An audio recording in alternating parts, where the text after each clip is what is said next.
मैं और मेरी बहन बचपन से ही अनाथ थे। मैं बड़ा भाई था और मेरी बहन मुझसे छोटी थी। हम अपने एक कमरे के घर में रहते थे।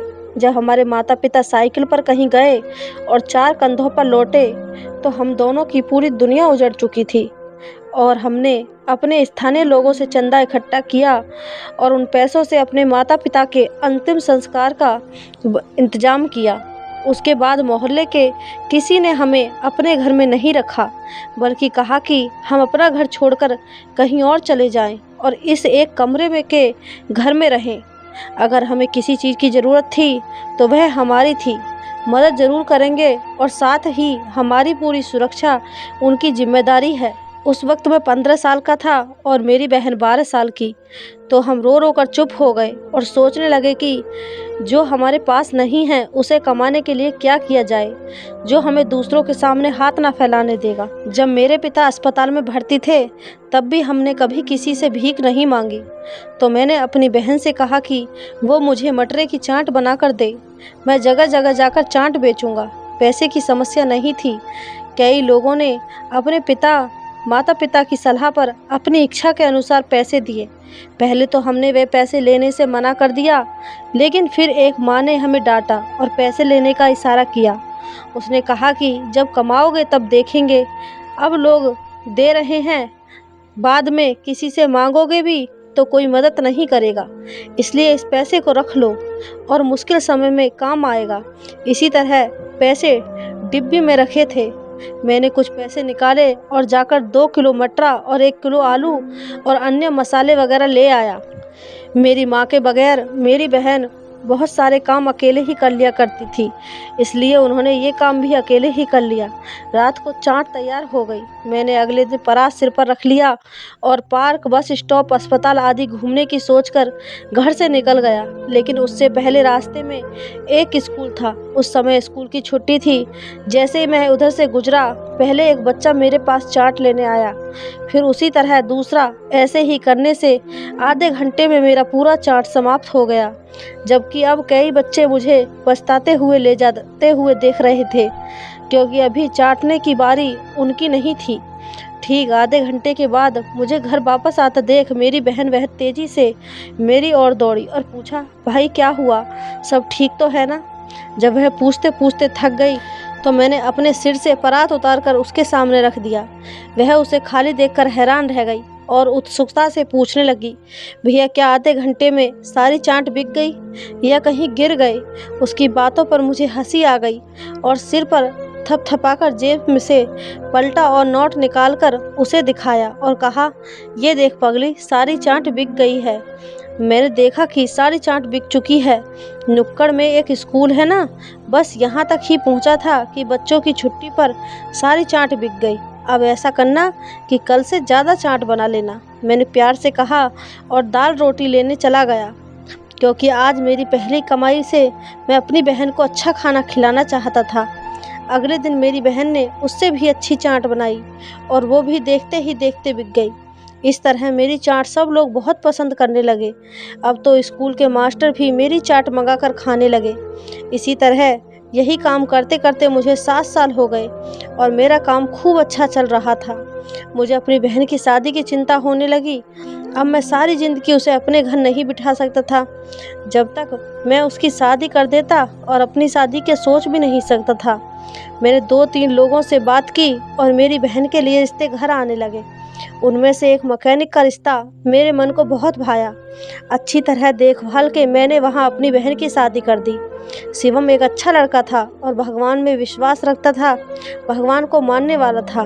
जिस रात मेरी बहन का रिश्ता पक्का हुआ, उस रात मेरी बहन बहुत रोई। उसको चुप कराते कराते मैं खुद बहुत रोया।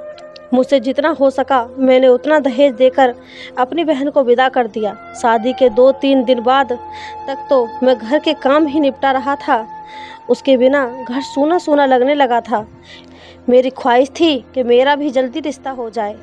उसके लिए मेरी बहन कहीं गई हुई थी मेरा रिश्ता ढूंढने के लिए। मेरी बहन के जाने की कमी मुझे उस वक्त ज़्यादा महसूस हुई जब मुझे बेचने के लिए चाट खुद बनानी पड़ी। और उस दिन मेरी चाट बहुत कम बिकी और कुछ लोगों ने तो चाट की शिकायत भी करी कि चाट बिल्कुल भी अच्छी नहीं बनी है। अगले 2-3 दिन मैंने और चाट में के साथ प्रयोग किया और अपनी बहन को इसकी विधि बनाने के लिए भी कहा, लेकिन इसका स्वाद उसके हाथों जैसा नहीं था। इसलिए मैं थक गया और इस काम को छोड़ दिया, क्योंकि मैं अपनी बहन के घर रोज़ जाकर तो उसके साथ चाट नहीं बना सकता था। स्कूल के बाहर जहाँ मैं इतनी देर तक चाट बेचता रहा, वहाँ के प्रिंसिपल से मिलने की सोची और अगले दिन उनके ऑफिस में जाकर उन्हें सारी स्थिति बताते हुए कहा कि अगर मेरे लायक कोई नौकरी या काम होगा तो मुझे ज़रूर याद रखें। प्रिंसिपल एक अच्छा इंसान था। हाल ही में उसके भाई ने एक अस्पताल बनवाया था, तो उसने मुझे वहाँ चौकीदार बनाने की सिफारिश की। इस दौरान मेरी बहन के घर बेटी के जन्म लिया। उसके पति ने उससे कुछ नहीं कहा और खुशी जाहिर की। पहली बेटी के बाद सोनम ने मेरी शादी एक गरीब परिवार की लड़की से कराने की कोशिश की। वह लड़की बहुत सुंदर और अच्छी थी, लेकिन शायद किस्मत मेरे साथ कोई खेल खेल रही थी। हमारी शादी के 3 महीने बाद वो लड़की मर गई। मुझे नैना से प्यार हो गया था, इसलिए मैंने सोच लिया कि दोबारा शादी नहीं करूँगा। इस बीच मेरी बहन के घर एक और बेटी हो गई। अब उसके पति का रवैया उसके साथ थोड़ा सख्त हो गया था। अब उसके पति ने कहा कि अगर तीसरी बार भी बेटी हुई तो वो उसे तलाक दे देगा, पर किस्मत को कौन बदल पाया है, तीसरी बार भी उसे बेटी ही हुई। अब की बार शिवम गुस्से में आ गया। इससे पहले कि वह सोनम को तलाक देता, सोनम उसके पैरों पर गिरकर और वक्त मांगने लगी। डॉक्टर उसी अस्पताल में काम करने जाता था जहां मैं चौकीदार था। जब सोनम चौथी बार पेट से हुई तो शिवम उसे डॉक्टर के पास ले गया और कहा कि मुझे इस बार बेटा चाहिए, मेरी बीवी को कोई दवा दे दो। डॉक्टर ने पहले तो उसे समझाने की बहुत कोशिश की कि बेटा दवा से नहीं दुआओं से पैदा होते हैं, लेकिन जब शिवम अपनी बात पर अड़े रहा तो डॉक्टर ने शिवम को अकेले अपने घर आने को कहा। मेरी बहन बहुत ही सीधी सादी थी, उसे कुछ समझ नहीं आ रहा था और शिवम अगले दिन वह डॉक्टरनी के घर चला गया। अगले दिन वह बहुत खुश होकर लौटा। जब मेरी बहन ने मुझे बताया तो मुझे भी बहुत आश्चर्य हुआ। मैंने अपनी बहन को सांत्वना दी और कहा कि चिंता मत करो। उसी रात शिवम फिर डॉक्टरनी के यहाँ गया और अगली सुबह वह उतना ही खुश था। अब वह घर का कम ही रहता। मेरी बहन के कहने पर भी कभी कचहरी तो कभी किसी साधु के पास चला जाता था। इसी तरह शिवम की 7 रातों तक शिवम रोज़ डॉक्टरनी के घर जाता रहा और अब उसका व्यवहार मेरी बहन के साथ भी काफ़ी अच्छा हो गया था। इन 7 दिनों के बाद अगला शिवम फिर कभी डॉक्टरनी के घर नहीं गया। इसी बीच जब मेरी बहन को होश आया तो वह रोते हुए मेरे पास आई और बोली, भैया इस बार दुआ करो भगवान मुझे एक बेटा दे, और क्या पता शिवम सच में मुझे तलाक दे दे। मैंने उसे दिलासा देते हुए कहा, चिंता मत करो, मैं खुद शिवम से बात करूंगा, वह तुम्हें तलाक नहीं देगा।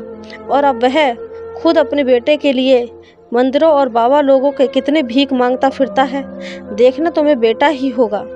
मेरी तसल्ली देने पर वह घर वापस चली गई, लेकिन मैं चिंतित था क्योंकि मैंने अपनी बहन का घर बड़ी मुश्किल से तो बसाया था, तो मैं इसे कैसे टूटने दे सकता था सिर्फ इसलिए कि कोई बेटा नहीं था। सुबह मैं घर से निकला, मैंने उसे चूमा और मिन्नतें करते हुए कहा, देखो शिवम बेटा, पैदा करना इंसान के हाथ में नहीं है, लड़की हो तो भगवान उसका भला करे। यदि आप तलाक का नाम नहीं लेते हैं तो मैं आपको उतना ही पैसा दूंगा जितना आप मांगेंगे। मैं अपनी बहन को इस तरह बाहर जाते दर दर की ठोकरें खाते हुए नहीं देख सकता, इसलिए अपना वादा निभाओ। और उसने कहा, भैया आप कैसी बात कर रहे हो। उसने मेरे हाथों को अपने हाथों में लेकर बोला, भाई मैं वास्तव में सोनम से बहुत प्यार करता हूँ, मैं खुद उसे नहीं छोड़ूंगा। क्या तुमने मुझे इतना नीच और हीन समझा है कि मैं अपने ही बच्चों के लिए तुमसे पैसे लूँगा? उससे अच्छा होता तो मुझे गाली दे देते, लेकिन उसने मुझे गाली नहीं दी। शिवम ने ऊंचे स्वर में कहा। उसकी बातों से मुझे एक सुकून का एहसास हुआ, इसलिए वह सोनम को बेटी होने पर भी नहीं छोड़ेगा। मैंने आश्वासन मांगा, नहीं भाई मैं उसे नहीं छोड़ूंगा। इस पर मैंने खुशी से उसे गले से लगा लिया और निश्चिंत होकर चला गया।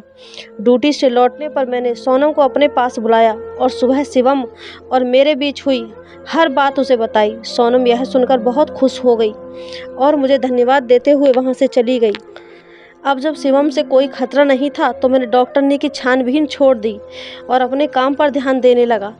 एक बार फिर वही सिलसिला, सोनम को एक बार फिर बेटी हुई। इस बार शिवम कुछ नहीं बोला और चुपचाप अपनी नवजात बेटी को देखा और वहाँ से उठ खड़ा हुआ। सोनम और मैं दोनों ने राहत की सांस ली कि हम शिवम के प्रकोप से बच गए। इसी तरह सोनम की 7 बेटियों का जन्म हुआ और इन बेटियों का जन्म उसी अस्पताल में हुआ जहां पहली लड़की का जन्म हुआ था। इतना समय बीत गया लेकिन इस डॉक्टरनी की अभी शादी नहीं हुई थी। अस्पताल के एक कर्मचारी के रूप में मैंने इस डॉक्टरनी के बारे में बहुत कुछ सुना था।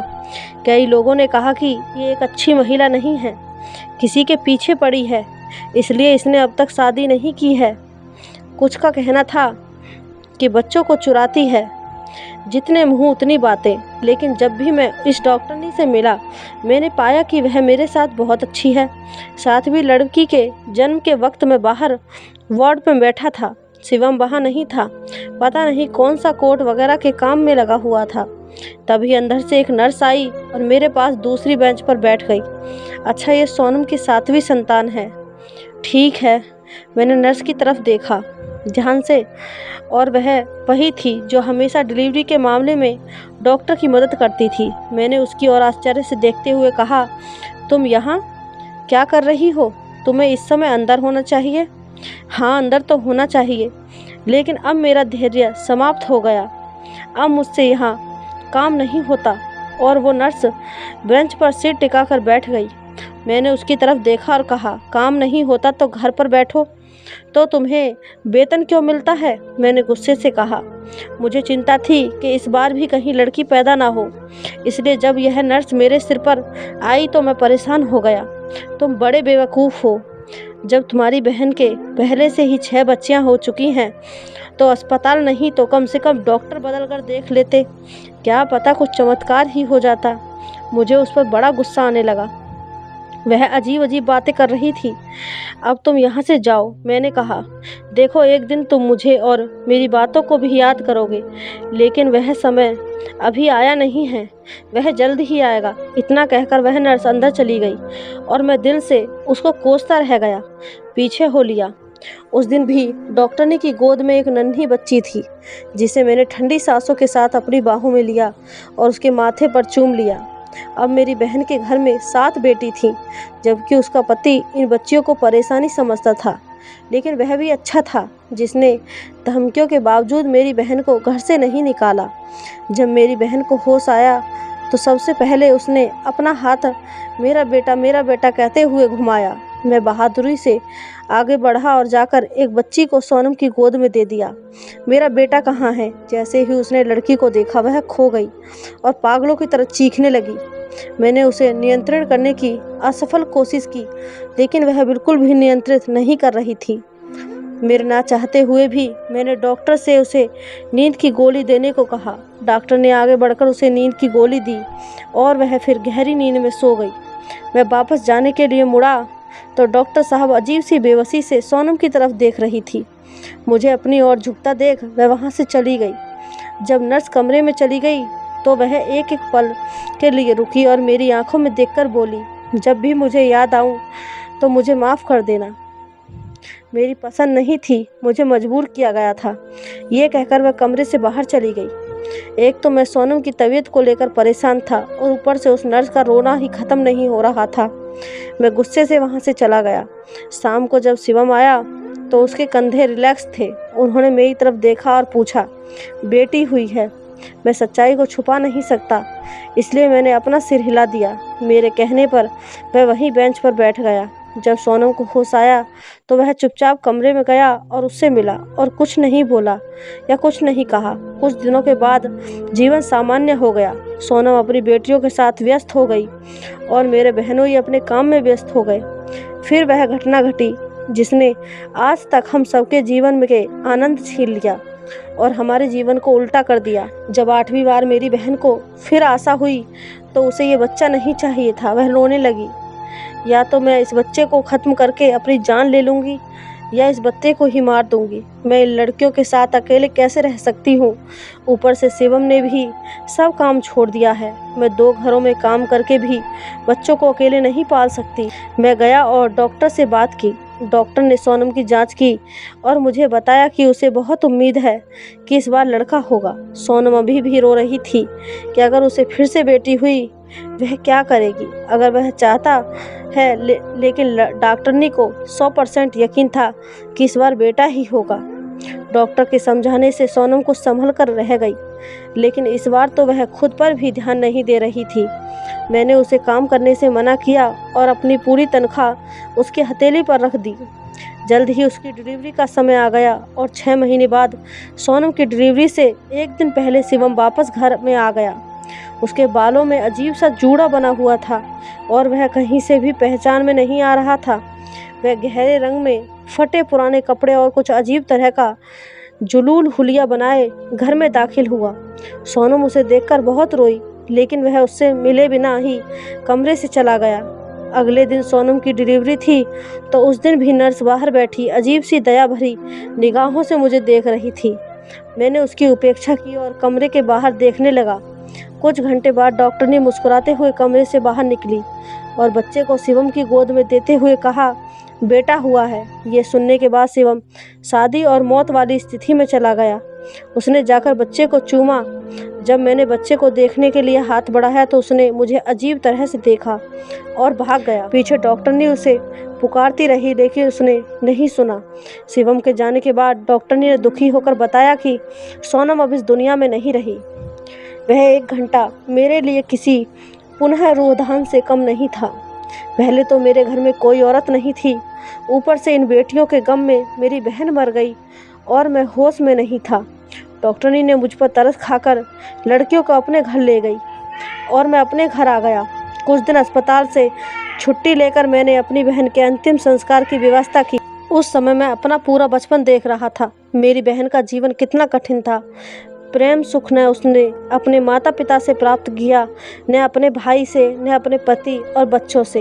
हर समय मैं अपनी बहन से दूर रहता था और मुझे खुद पर अफसोस हुआ कि शायद किसी औरत का सुख मेरी किस्मत में नहीं लिखा, न माँ, न बीवी, न बहन। कुछ दिनों के बाद मुझे एक अनजान नंबर से कॉल आया। जब मैंने फ़ोन सुना वह डॉक्टरनी का था।